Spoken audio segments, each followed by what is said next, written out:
Hello दोस्तों, जय हिंद, वंदे मातरम। दोस्तों, आज हम बात करेंगे बांग्लादेश की। दोस्तों, बांग्लादेश से आपने काफी अभी अपडेट देखा होगा 2-3 दिन से, 4 दिन से, कि बांग्लादेश के जो मोहम्मद यूनिस जो इंटरिम हेड है अभी, वो पीएम है, प्रेसिडेंट है, किसी को नहीं पता। ये बंदा गया हुआ था यूएस में जाके ये मिलता है बाइडेन से मिलता है, यूएनजी में भाषण देता है, अपने आप को नोबेल लॉरिएट के हिसाब से उसने प्रेजेंट दिया, एकदम झुक के ऐसे करके मिल रहा है बाइडेन से जैसे उसका पालतू हो।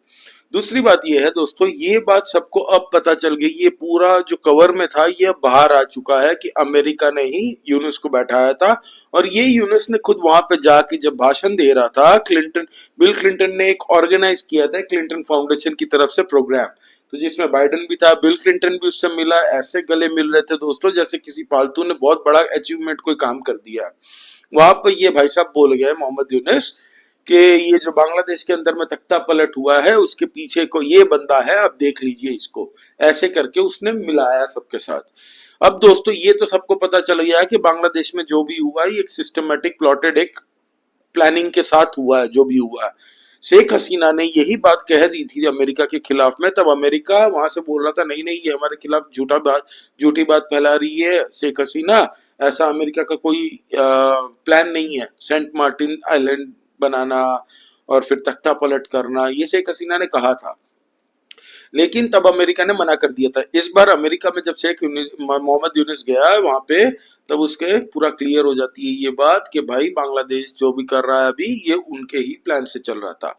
हाल ही में आपने देखा होगा डोनाल्ड लू आया था, इंडिया के दौरे पे जाना था उसको, इंडिया में आना था, फिर बांग्लादेश जाना था, 2-3 देशों का दौरा था इस एशिया इस साइड में।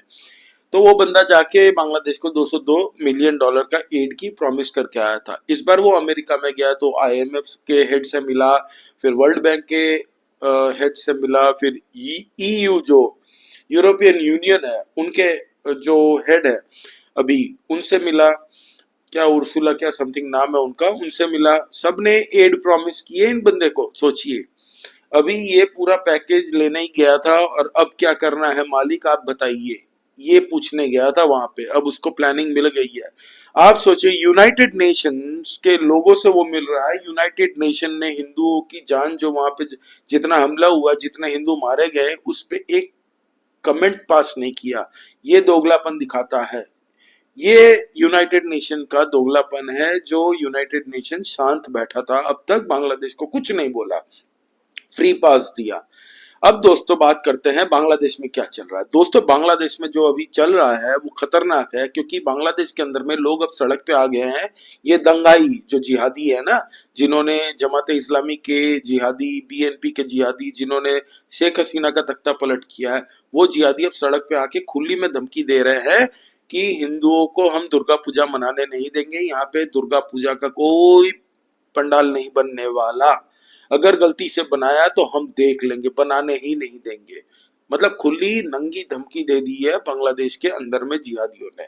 इसके ऊपर मोहम्मद यूनुस ने कुछ नहीं कहा अभी तक। बांग्लादेश प्रशासन की भी इसमें कोई टिप्पणी नहीं आई। कहने को तो बांग्लादेश के अभी आर्मी चीफ जो थे उनको पुलिसिंग की पावर दे दिया था ये मोहम्मद यूनुस ने। ये क्यों दिया था मैं आपको बता दूं। अभी हाल ही में देखा होगा आपने कि बीएनपी जो पार्टी है खालिदा जिया की, उनके लोग सड़क पे आके अब वहां पे फ्रेश इलेक्शन मांग रहे हैं बांग्लादेश के अंदर में, जो कि बांग्लादेश के अंदर में अभी मोहम्मद यूनुस नहीं होने देगा, क्योंकि अमेरिका नहीं चाहता। अभी अमेरिका का जो प्लान है वहां पे वो पूरा काम करवाएगा अपने पालतू से, ठीक है। तो मोहम्मद यूनुस अभी पालतू है उनका, तो वो नहीं चाहता। तो अब बीएनपी को साइडलाइन करने के लिए उसने क्या किया है कि आर्मी को पावर दे दी है पुलिसिंग की, कि तुम अब जिसको तिसको पकड़ सकते हो, जिसको तिसको गायब कर सकते हो, उड़ा सकते हो। दूसरी तरफ उसने क्या किया है, जमाते इस्लामी के साथ ओपनली हाथ मिला लिया है दोस्तों। जमाते इस्लामी के 1200 से ज्यादा जो जेल के अंदर में कैदी थे उनको छोड़ दिया गया, ठीक है। अब उनको जेल से भगा दिया, छोड़ा नहीं है, भगा दिया। किसी ने जेल खोल दिया होगा, ये कह रहा है कि जेल से भाग गए तो भाग गए, फिर से हम पकड़ेंगे देखेंगे। खूंखार जो आतंकवादी अलकायदा अफिलिएटेड, जिसको शेख हसीना और इंडियन सरकार ने मिलकर पकड़वाया था सालों भर सालों की मेहनत करने के बाद में, वो ओपनली उसको बेल, मतलब उसको बेल मिल जाती है और वो बाहर आके धमकी देता है इंडियन गवर्नमेंट को। कहता है कि पाकिस्तान के साइड वाला जो पंजाब है वो तो पाकिस्तान का है, इंडियन साइड में जो पंजाब है उसको हम खालिस्तान बनाएंगे, नॉर्थ ईस्ट को, सेवन सिस्टर्स को अलग करेंगे। ममता बनर्जी को धमकी दे दिया था कि वेस्ट बंगाल को इंडिपेंडेंट स्टेट घोषित करो। 2 टके का ये भिखमंगा कंगला देशी, इसको पता नहीं है कि ये शायद जेल में था, इसको पता नहीं है अज्ञातवीर की स्टोरी। अज्ञातवीर आते हैं, कहाँ से आते हैं, कौन से देश से आते हैं, कौन से प्लेनेट से आते हैं, किसी को नहीं पता अब तक। वो कनाडा का जस्टिन ट्रूडो अभी तक पता नहीं कर पाया, उसकी सरकार चली गई वहां पे। ये अभी जेल से निकल के बोल रहा है, इसको पता नहीं है कहाँ कहाँ से अज्ञातवीर आ जाएंगे और इसको गुड नाइट बोल के चले जाएंगे। खैर वो बाद में बात करते हैं। लेकिन मोहम्मद यूनिस की तरफ से कोई बयान नहीं आता। मोहम्मद यूनिस के कुछ नेता लोग, मंत्री लोग बीएनपी पार्टी से, जमात इस्लामी के, यहाँ वहां से कमेंट कर देते हैं। इंडिया को कहा है कि शेख हसीना का एक्सट्रेडिशन हम लोग मांगेंगे। अब इंडिया थोड़ी देगा शेख हसीना, कोई फल थोड़ी है कि ये ले भाई 1 किलो। इंडिया में है वो, हमारी गेस्ट है, इंडिया में रहेंगी, कुछ नहीं उखाड़ पाओगे तुम लोग। अगर 2 टके के कंगला देशी, तुम लोग की ये औकात कब से हो गई बे? तुम लोग इंडिया को डिक्टेट करोगे? तुम्हारे टर्म्स पे इंडिया चलेगा? कभी नहीं चलेगा। दोस्तों अब बात करते हैं हुआ क्या है। एक्चुअली बांग्लादेश में अभी पैसे नहीं है इनके पास। हमारे इंडिया की जो इलेक्ट्रिसिटी सप्लाई जाती है ना, उनके पास पावर कंपनी जो है, कहा यह जाता है कि $1.5 बिलियन तक का बिल बकाया है, बांग्लादेश नहीं दे रहा है। तो अब इंडियन कंपनीज ने क्या किया, इलेक्ट्रिसिटी कट ऑफ कर रहा है। बांग्लादेश के अंदर में ढाका जो शहर है, उनका कैपिटल है, कैपिटल के अंदर में 10 से 12 घंटा लाइट नहीं आती, और जो बाकी जगह है बांग्लादेश का, वहां पे 15 से 18 घंटा लाइट नहीं आ रही है। लोड शेडिंग का प्रॉब्लम जा रहा है। बांग्लादेश के अंदर टेक्सटाइल कंपनी सारी बंद हो रही है, और जो थी वहां पे वो लोग भाग भाग के दूसरी जगह, जो मल्टीनेशनल कंपनी H&M हो गया और 2-3 और कंपनी हो गई, वो लोग अपना टेक्सटाइल का कपड़ा वहां से लेते थे, ठीक है। अब वो लोग ने अपना कॉन्ट्रैक्ट वहां से बंद करके अब इंडिया में वो लोग कंपनी देख रहे हैं। इंडिया में काफी बिहार साइड है, यूपी साइड है, हमारी जो टेक्सटाइल कंपनीज के ओनर से वहां पे बांग्लादेश के अंदर में, वो क्यों जाते थे बांग्लादेश में? इसलिए जाते थे क्योंकि वहां पे कोई इंडस्ट्री नहीं है, और वहां की गवर्नमेंट ने टेक्सटाइल इंडस्ट्री बसाने के लिए काफी सब्सिडी दे के रखा था, और लेबर भी वहां पे भूखे नंगे लोग थे, तो लेबर भी सस्ते में मिल जाता। इसी चक्कर में हमारे जो ओनर्स हैं टेक्सटाइल इंडस्ट्री के यहाँ पे, वो लोग वहां पे बिजनेस शिफ्ट कर लिए, तो वहां से अब डायरेक्ट फिर वो इंडिया में आ रही है। जो कि टेक्सटाइल इंडस्ट्री के लिए वो लोग इतना उछलते हैं ना कि हमारे पास टेक्सटाइल इंडस्ट्री, उसके लिए कॉटन भी वो इंडिया से लेते थे। सोचिए, मैं तो खाली इलेक्ट्रिसिटी की बात कर रहा हूँ कि $1.5 बिलियन खाली इलेक्ट्रिसिटी का बिल बकाया है अभी तक। $800 मिलियन तो खाली अदानी ग्रुप के हैं। अदानी पावर ने कह दिया कि भाई हमें इनसे धंधा नहीं करना है, हमारे पैसे तू दे दे। तब ये लोगों ने माथापच्ची करने के बाद में 150 मिलियन अदानी पावर को चुकाया है अभी हाल ही में।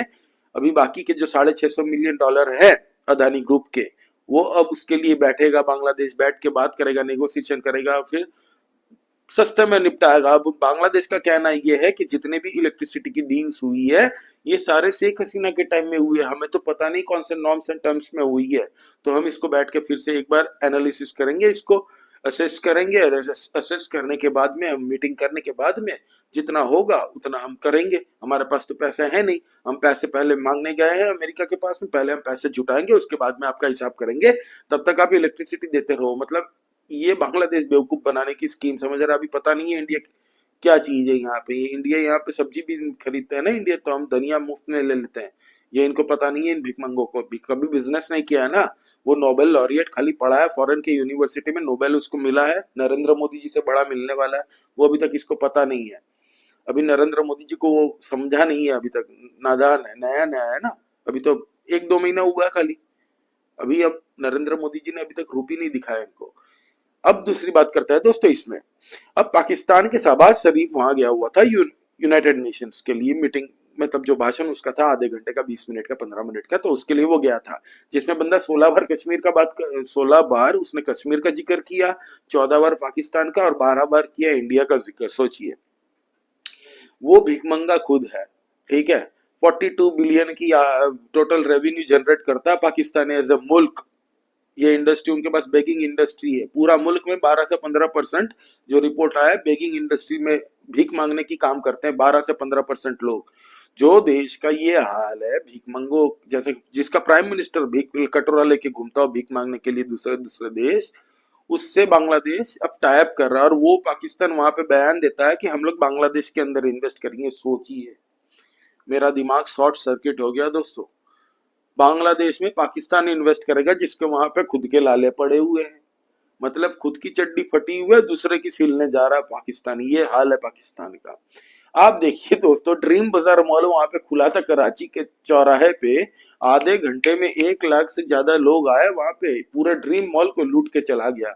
और ये एक्सपेक्ट करते हैं बड़े बड़े एमएनसीज इनकी कंट्री में इन्वेस्ट करेंगे। सोचिए, जो खुद पाकिस्तानी हो के पाकिस्तानी एक आदमी ने इन्वेस्ट करके ड्रीम मॉल खोला था, आधे घंटे में उसको लूट के चले गए ये भिखारी।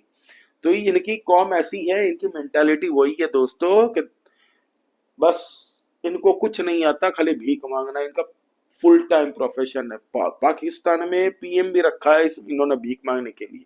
तो ये इनकी हाल है, और ये इन्वेस्ट करेंगे बांग्लादेश में।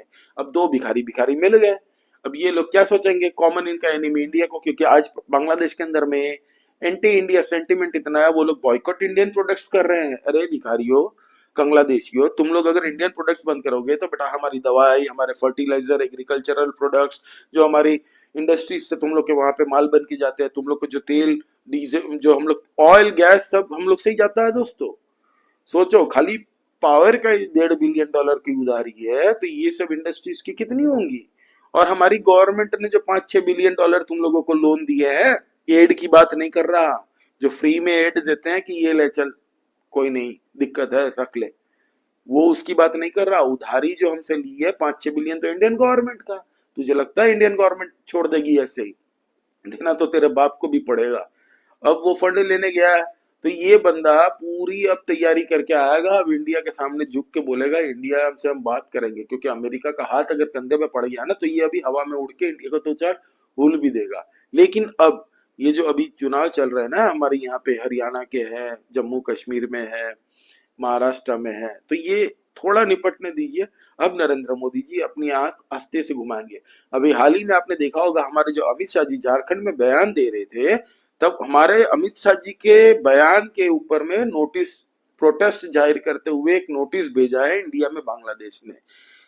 ऐसा क्या कह दिया अमित शाह जी ने? भाई अमित शाह जी ने तो सही बात की थी, तो आप भी सोच रहे क्या बात कह दी अमित शाह जी ने? तो अमित शाह जी ने ये कहा था झारखंड में जाके कि जितने भी इलीगल बांग्लादेशी झारखंड की भूमि में है, हम इन सबको टांग देंगे, और एक लेसन साबित होगा इससे। मतलब एक इनकी मतलब एक लेसन के हिसाब से ये बांग्लादेशी याद करते रहेंगे जिंदगी भर। अब इससे बांग्लादेश में भड़क गए लोग। बांग्लादेश के फॉरेन मिनिस्टर अभी जो है, उन्होंने एक नोटिस भेज दिया इंडिया को कि हम लोग प्रोटेस्ट जाहिर करते हैं, अमित शाह जी इतने बड़े ओहदे में ऐसा बयान नहीं देना चाहिए। अबे भिख मंगो, 2 टके के पोलियो वाले ड्रॉप तुमने लिए कि नहीं, नहीं पता हमें। तुम लोग पाकिस्तान की नाजायज औलाद हो। 1971 में तुम्हारी दादी और मम्मी को पूछना, बातें तुम लोग जिस हिसाब से कर रहे हो ना, सच में तुम लोग पाकिस्तान की औलाद हो। इतनी घटिया मानसिकता है इन बांग्लादेशियों में। ये लोग दोस्तों बोल रहे हैं कि हम लोग दुर्गा पूजा नहीं होने देंगे बांग्लादेश के अंदर। मतलब ओपन रेडिकलाइजेशन हो चुका है इनका। Minorities are under threat in Bangladesh. But United Nation से मिल के आया, तब यूनाइटेड नेशन को दर्द नहीं हुआ, अमेरिका ने कुछ नहीं कहा इस बारे में। सोचिए, तो अभी इंडिया को तो इंडिया का काम करना पड़ेगा ना। फिर ये लोग चिल्लाएंगे तो देखा जाएगा, तब हम लोग हैंडल कर लेंगे। अभी अमेरिका में भी चुनाव होने वाला है, सबको पता है। तो ये अभी बहुत उड़ रहा मोहम्मद यूनिस है कि ये सुपर पावर बन गया है दोस्तों, अमेरिका का हाथ कंधे में आ गया तो। लेकिन इसको अभी रियलिटी पता नहीं है। चाइना भी भड़का हुआ है इसके ऊपर, और इंडिया भी भड़का हुआ है। ये दोनों अब पीसेंगे इसको, तब पता चलेगा बांग्लादेश को। ये सुधरेंगे नहीं, सुधरने वाले नहीं है। आप लोग दोस्तों कैसा लगा ये वीडियो, प्लीज कमेंट करके बताइए। लाइक कीजिए इस वीडियो को, और प्लीज सब्सक्राइब दिस चैनल। जय हिंद, वंदे मातरम।